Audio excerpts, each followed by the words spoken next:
Alhamdulillah. Jazakallah khair for your calls, and Jazakallah khair for our speakers here, Imam Zaid and Imam Zaid and Imam Suhaib. Shuaib.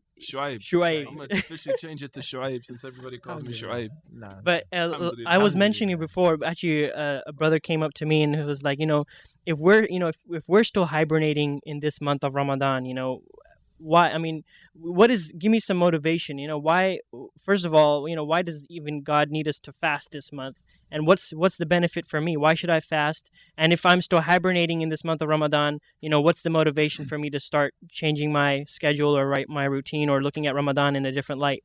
Bismillah, it's very important here. I just want to say one thing, and that is, it's very, very important to take as a principle. We don't ask God why he does anything. We're his servants. We're going to be asked by him concerning what we did.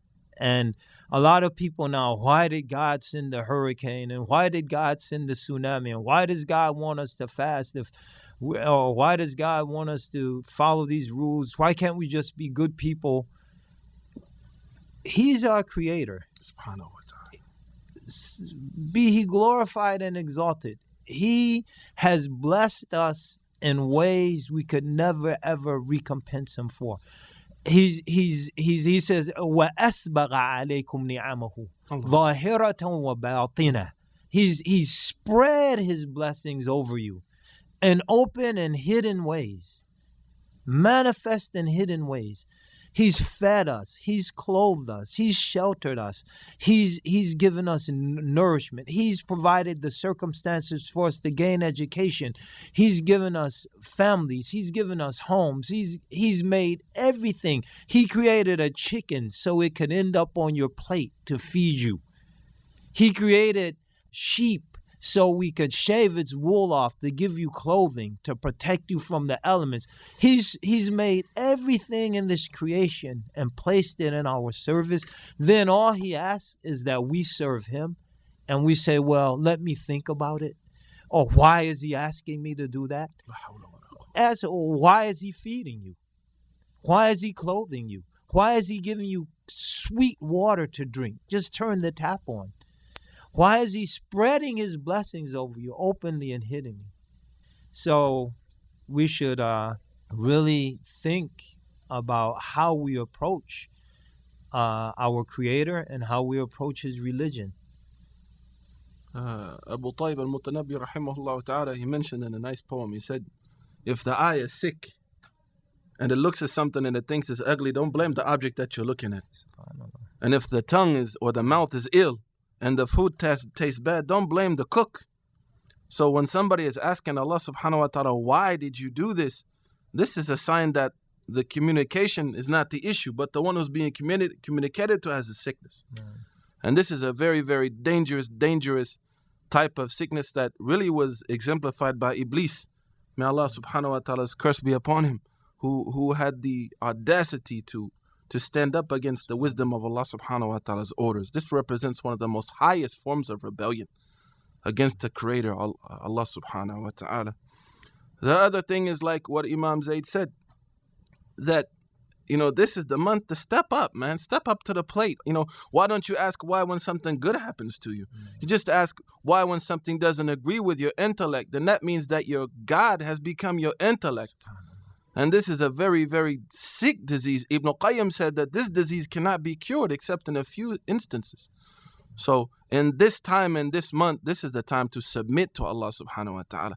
Then if you look at the logical repercussions of this submission to him, is it beneficial or not? Because the nafs, that's how the nafs works. What is the reward for the one who fasts correctly? Man sama Ramadan imanan wa ihtisaban ghufira lahu ma taqaddama min dhanbi. As the Prophet said, whoever fasts this month correctly, then their sins will be forgiven. Are we that bold that we think we haven't committed any sins?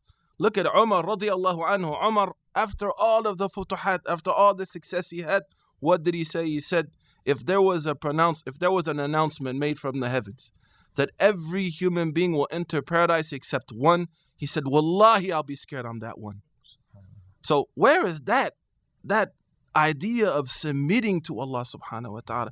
This is the month to reconnect, and to to go back to Allah subhanahu wa ta'ala, know that His mercy is so vast.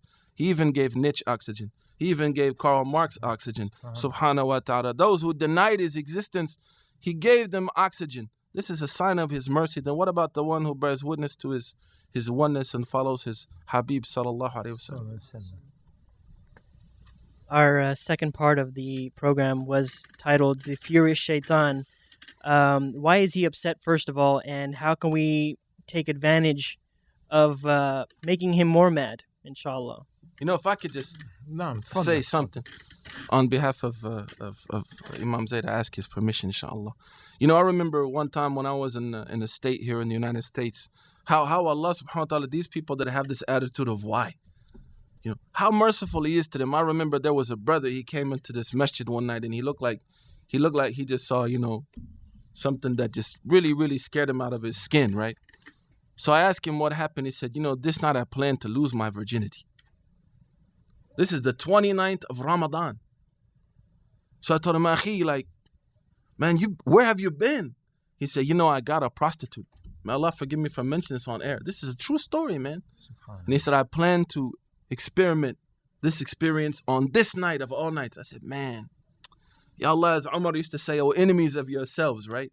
So he says, the woman got in the car and suddenly it was a sting operation.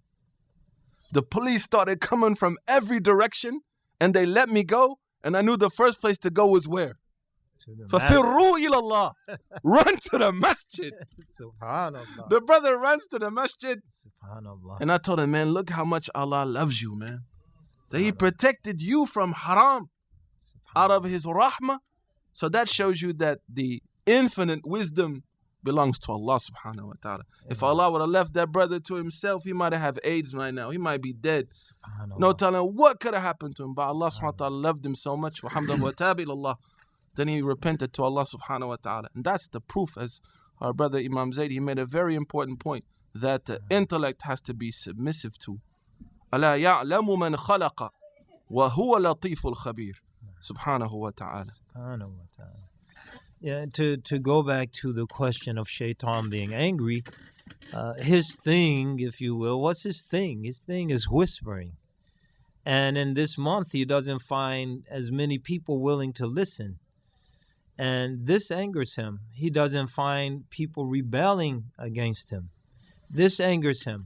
He doesn't find the opportunity to assail them that he finds outside of this month. This angers him. And then he sees something that undermines his mission, if you will, which is to lead people astray. He sees in this month Laylatul Qadr.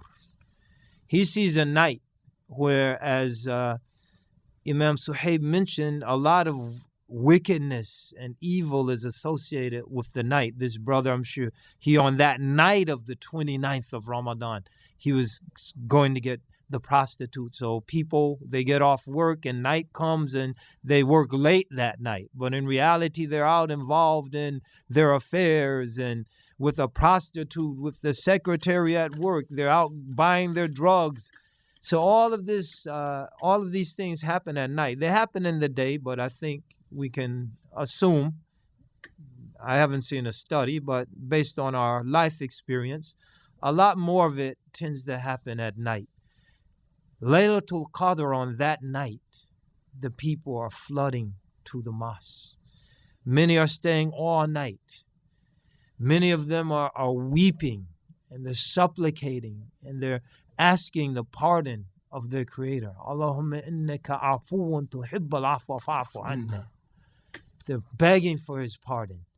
And Shaitan sees this. And how would you feel if your mission is to get them to rebel? And your mission is to get them to listen to your whisper. And when your Lord is mentioned, you shrink back. So Khannas is shrinking back during Ramadan. He's thrown back. So, you know, if you're being beat down like that, you'd be upset also.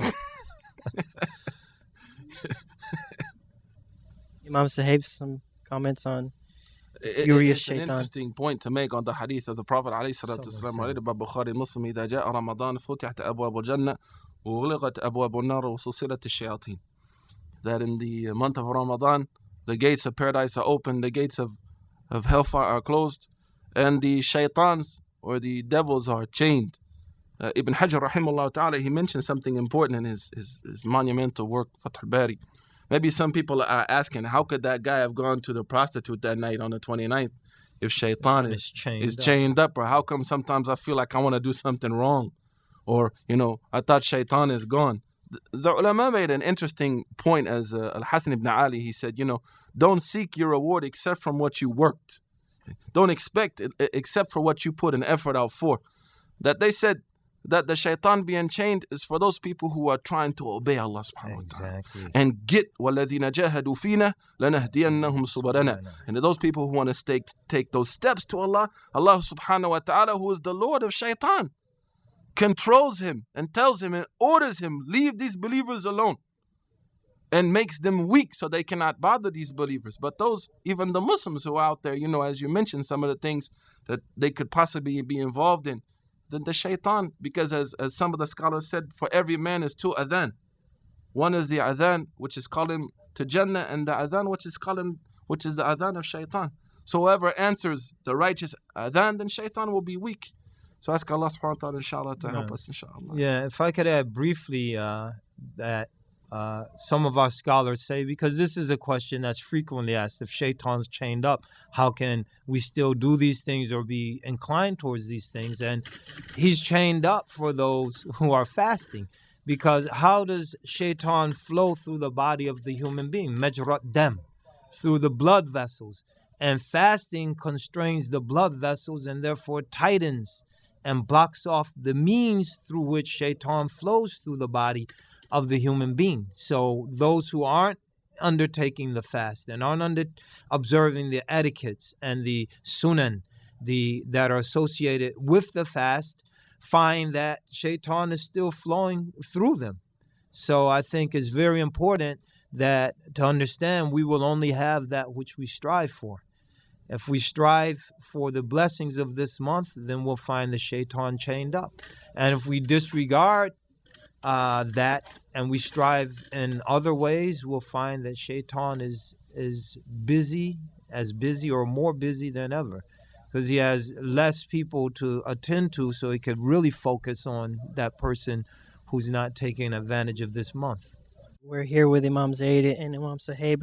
We actually have about 1 minute left of the show. If you guys had just like a closing sentence for us to kind of help us savor the month of Ramadan, what would that be?